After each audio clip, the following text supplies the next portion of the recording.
நீங்கள் எக்ஸாமுக்கு ப்ரிப்பேர் பண்ணிகிட்ருக்கீங்களா? அப்படின்னா இந்த வீடியோவை ஃபுல்லாக ஸ்கிப் பண்ணாமல் பாருங்கள். இந்த வீடியோ முழுக்க முழுக்க பள்ளி பாடப்புத்தகத்தில் இருக்கக்கூடிய தகவல்களை மட்டுமே வைத்து உருவாக்கப்பட்டுள்ளது. இன்றைக்கி நாம் பார்க்க போகிறது பார்த்திங்கன்னா 6ஆம் வகுப்பு சமூக அறிவியலில் குடிமையியல் பாடப்பகுதியில் யூனிட் 1 பன்முகத்தன்மையினை அறிவோம். உங்களுக்கு தெரியுமா அப்படின்னு சொல்லிட்டு சில கட்டத்தில் முக்கியமான தகவல்லாம் கொடுத்துருக்காங்க. அதை பார்ப்போம். மேகாலயாவில் உள்ள மோசின்ராம் அதிக மழை பொழியும் பகுதியாகும். இப்போ நீங்கள் கொஷினாக பார்த்தீங்கன்னா இதை மோசின்ராம் எங்கே இருக்குது அப்படின்னு கேட்கலாம். எந்த ஸ்டேட்டில் இருக்குது? அதுக்கடுத்து இந்தியாவில் அதிக மழை பொழியும் இடம் எது அப்படின்றவனு கேட்கலாம். ஓகே, அடுத்து போவோம். ராஜஸ்தானில் உள்ள ஜெய்சால்மர் குறைவான மழை பொழியும் பகுதியாகும். ஸோ இந்த பாக்ஸில் பார்த்தீங்கன்னா இந்தியாவில் அதிகமாக மழை பொழியும் இடம் எதுன்னு கொடுத்துருக்காங்க, மிக குறைந்த மழை பொழியும் இடம் எதுன்னு கொடுத்துருக்காங்க. ஓகே, வாங்க அடுத்த இதுக்கு போவோம்.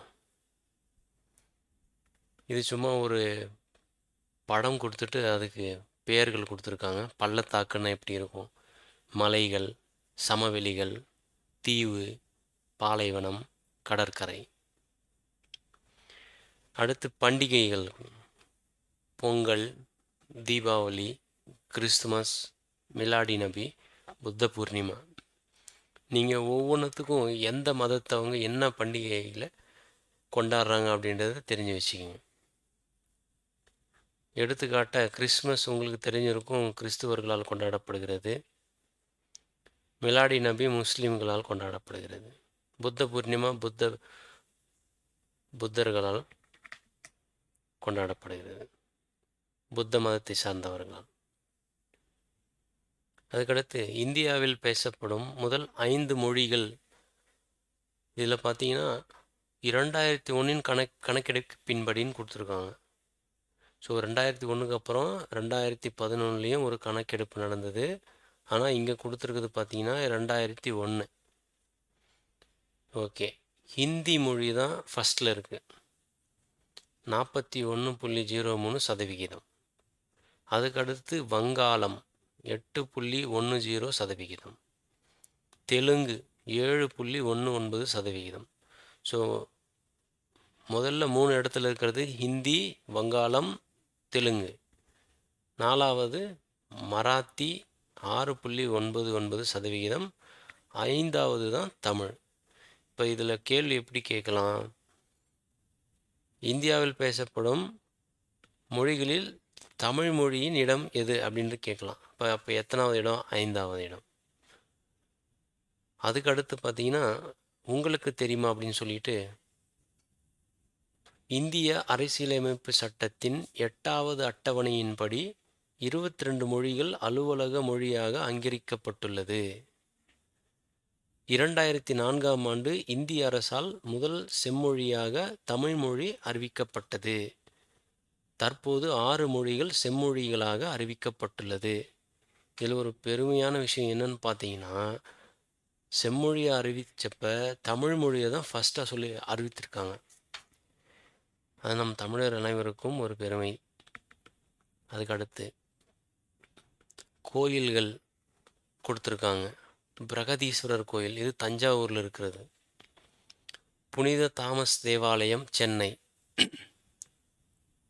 தாஜ்மஹால் உத்தரப்பிரதேசில் இருக்குது. சாஞ்சி ஸ்தூபி, கந்தர்ய மகாதேவா கோயில், கோனார்க் சூரியனார் கோயில், தில்வாரா சமண கோயில் அப்படின்னு சொல்லிட்டு முக்கியமான புனித தலமாக கொடுத்துருக்காங்க. இதை பார்த்துக்குங்க. அதுக்கடுத்து உங்களுக்கு தெரியுமா அப்படின்னு சொல்லிட்டு ஒரு கட்டத்தில் கொடுத்துருக்காங்க.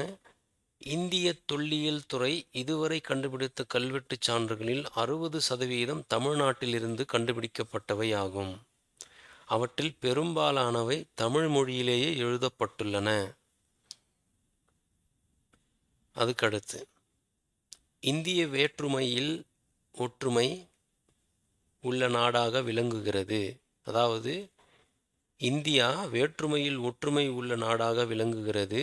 இச்சொற்றொடரானது நமது சுதந்திர இந்தியாவின் முதல் பிரதமரான ஜவஹர்லால் நேருவின் டிஸ்கவரி ஆஃப் இந்தியா என்ற நூலில் இடம்பெற்றுள்ளது.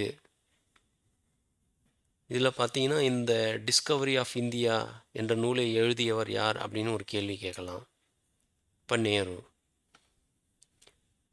அதுக்கடுத்து வேற்றுமையில் ஒற்றுமை என்று கூறியவர் யாருன்னு கேட்கலாம். அதுக்கும் நேரு தான். அதுக்கு அடுத்து போவோம்.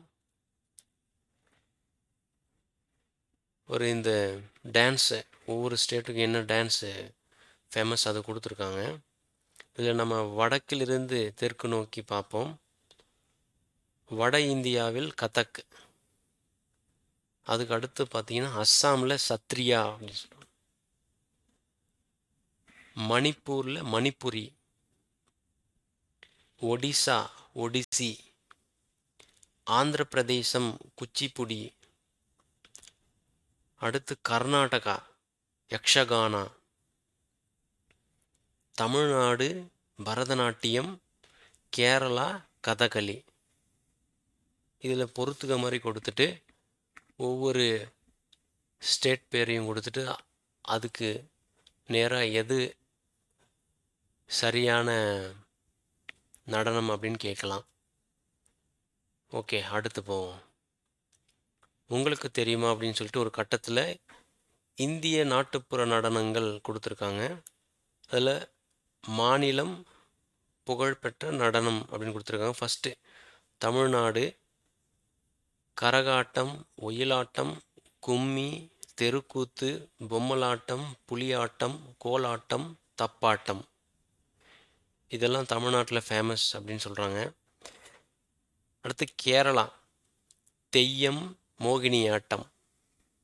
அடுத்து பஞ்சாப் பங்கரா, ஜம்மு மற்றும் காஷ்மீர் தும்ஹல், குஜராத் கர்பா தாண்டியா, ராஜஸ்தான் கல்பேலியா கூமர், உத்தரப்பிரதேசம் ராசலீலா சோலியா, அஸ்ஸாம் பிஹு.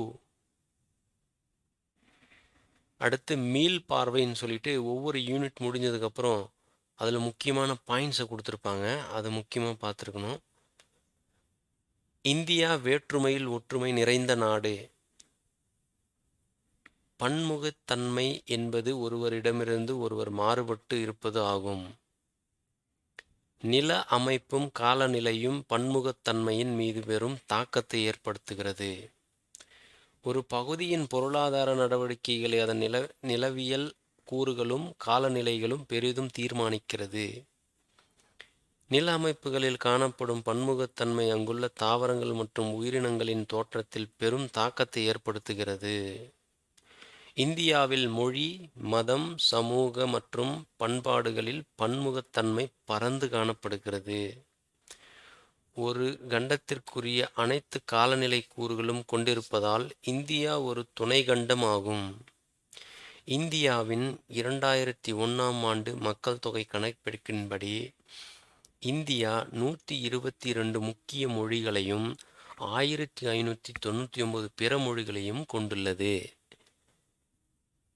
அடுத்து, ஒரு குறிப்பிட்ட சமூகத்தின் நடைமுறைகள் மற்றும் பழக்க வழக்கங்களை பண்பாடு எனும் சொல் குறிப்பிடுகிறது. இந்தியாவின் செவ்வியல் மற்றும் நாட்டுப்புற நடனங்கள் நமது வளமான பண்பாட்டு பன்முகத்தன்மையினை பறைசாற்றுகின்றன. அடுத்து, உங்களுக்கு தெரியுமான்னு சொல்லிட்டு கொடுத்துருக்காங்க. இந்தியாவில் பல்வேறு இன மக்கள் காணப்படுவதால் இந்தியாவை இனங்களின் அருங்காட்சியகம் என வரலாற்றாசிரியர் V.A. ஸ்மித் அவர்கள் கூறியுள்ளார். அடுத்து, கொள்குறி வினாக்கள். இதில் இந்தியாவில் 28 மாநிலங்களும் 8 யூனியன் பிரதேசங்களும் உள்ளன. இது இன்னைக்கு படி பார்த்தீங்கன்னா 28 மாநிலங்களும் 8 யூனியன் பிரதேசங்களும் உள்ளன. ஆனால் இந்த ஆப்ஷனில் பார்த்தீங்கன்னா எதுவுமே இருக்காது. இது கொஞ்சம் பழைய டேட்டா. இதுபடி பார்த்தீங்கன்னா 29 மாநிலங்களும் 7 யூனியன் பிரதேசங்களும் இருக்கும். ரீசண்டாக பார்த்தா ஜம்மு அண்ட் காஷ்மீர் மாநிலமாக இருந்தது. ஸோ அதை 2 யூனியன் பிரதேசமாக மாற்றிட்டாங்க. அப்போ 29லேருந்து ஒரு மாநிலம் வெளியே போயிடுச்சு. இப்போது 28 மாநிலங்கள், 7 யூனியன் பிரதேசம் இருந்தது.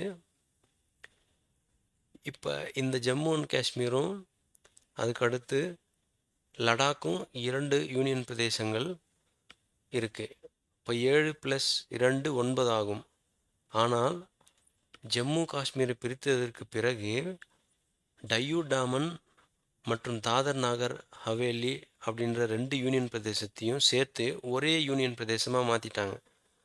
அதனால் 2021 படி பார்த்திங்கன்னா 28 மாநிலங்களும் 8 யூனியன் பிரதேசங்களும் இருக்கும்.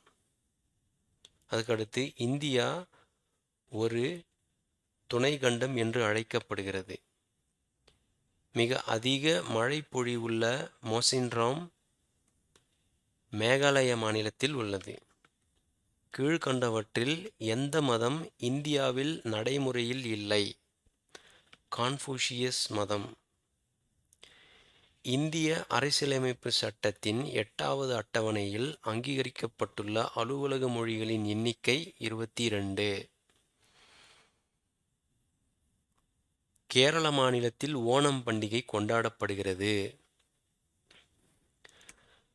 வேற்றுமையில் ஒற்றுமை என்ற சொற்றொடரை உருவாக்கியவர் ஜவஹர்லால் நேரு.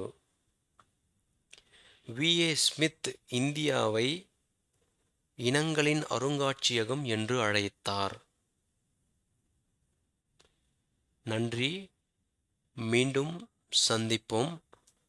யூனிட் 2ல.